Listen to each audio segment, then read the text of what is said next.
Парламентская газета, еженедельное издание Федерального собрания Российской Федерации, выступила с новым проектом «День субъекта Федерации». Право открыть данный проект было предоставлено Республике Саха-Якутия, рассказывает Наталья Сазонова. В пресс-центр парламентской газеты обсудить арктическую тему, приуроченную к Году Арктики в Российской Федерации, прибыли сенаторы Совета Федерации, депутаты Госдумы, представители федеральных министерств и ведомств, но главными действующими лицами здесь были законодатели Республики Саха, отметил главный редактор парламентской газеты Александр Каренников. У нас сегодня состоится важная дискуссия, тема которой обозначена так: Арктика – территория развития. Сегодня почетный гость нашей редакции Александр Николаевич Жирков, глава Государственного собрания Ильтумен Республики Саха-Якутия. Я думаю, Александр Николаевич небольшое приветственное слово произнесет. Пожалуйста. Уважаемые коллеги, я прежде всего хотел бы всех вас поблагодарить, тех участников круглого стола, которые сегодня сочли необходимым принять участие на этом мероприятии.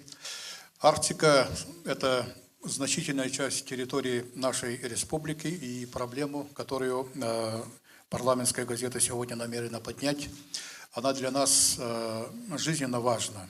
В ходе дискуссии обсуждалось современное состояние регионов Крайнего Севера, экономические и инвестиционные задачи, стоящие перед этими территориями, реализация государственной программы развития арктической зоны Российской Федерации и условия качества жизни коренных народов Севера.